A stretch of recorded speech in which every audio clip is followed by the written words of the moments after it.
Joined here remotely by the, who else is here with us? The Reserve IDF Colonel and lawyer, Pnina Sharvit Baruch. Thanks for being with us. A senior researcher and at the Institute for National Security Studies. And you certainly bring some expertise to us here this morning. We'll discuss in a moment. I want to come to you first on this topic of the ceasefire that seems to be coming up over and over, though. Who's coordinating between Israel and Hamas at this point that could lead to a cessation of fire? Mainly Egypt, as traditionally been done in the past few clashes between Hamas and Israel. How likely does it appear this is right now, that in the near term, as we're hearing reports, rumors, statements, that it could happen soon, within the next day? I think it can happen very soon. They're talking about tomorrow's noon, but maybe even before. But what I would like to emphasize in this regard is that we should be really, really careful, because this is what we called the crescendo of any conflict like that. It's like a manual. I mean, when you know how they operate, you know that it's always ending with a cheer, a strong cheer, like in the opera. So we all should be very, very cautious, including, by the way, rockets from Lebanon, like we saw yesterday. And Pnina, coming to you here, thanks for, again, being with us on this subject. I know you bring a long list of expertise here in legal affairs, and certainly want to get your thoughts now as we're in the 11th day of this operation, and we see increasing scrutiny and criticism, condemnation of Israel as it appears to be coming in much of the time here. Claims of war crimes, as we're talking about a ceasefire now being leveled at both sides.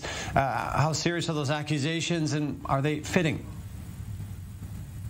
I think we have to take very seriously this campaign that we are going to. It's already starting.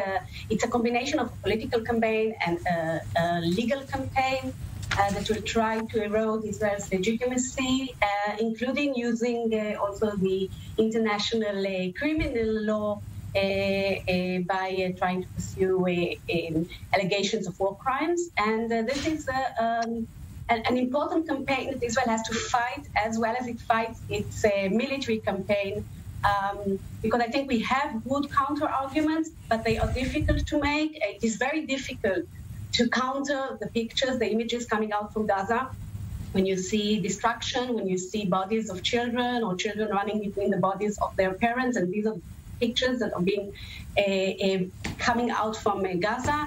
It is very difficult to counter these arguments. Israel is viewed as the strong Goliath, the Palestinians weak David. We are immediately conceived as using excessive force.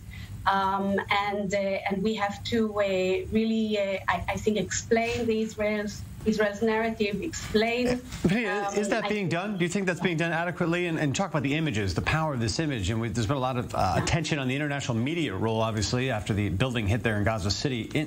International media in Gaza, we should say. But Hamas controls that narrative. For example, we haven't seen one image of even an armed Palestinian from 2021 emerge throughout 11 days of conflict from the Gaza Strip. And that's by design, obviously, with Hamas controlling what images come out of there. But how does that factor into the legal fight that takes place right now in terms of bringing attention to the fact that these images are driving the narrative? So I think Israel is aware of it. It's still very difficult to counter these narratives. I think we have two main issues that Israel has to address. The one, I think, in this case is a bit easier than in previous operations, is who started.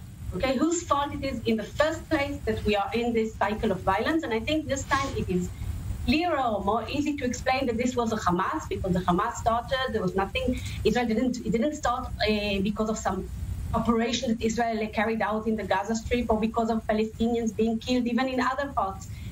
So this was clearly, they started immediately barraging Jerusalem, and then the center of Israel, and then all other parts of Israel, the southern part of Israel. So that makes it more easy, at least when we're talking about this point of view, which is important, who started. But here also, I think the question is why.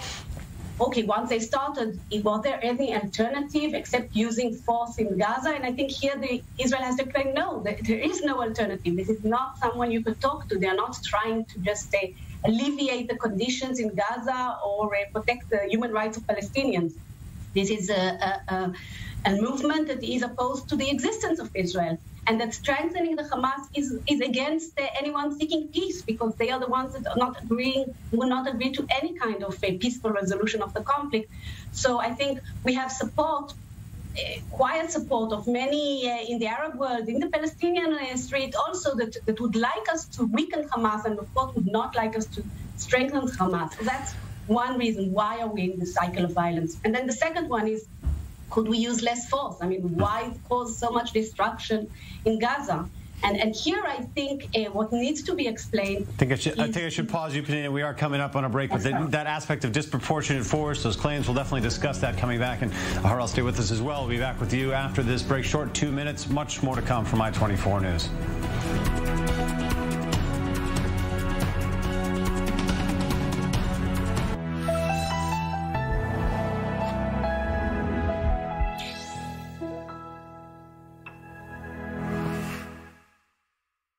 A fresh primetime lineup, the largest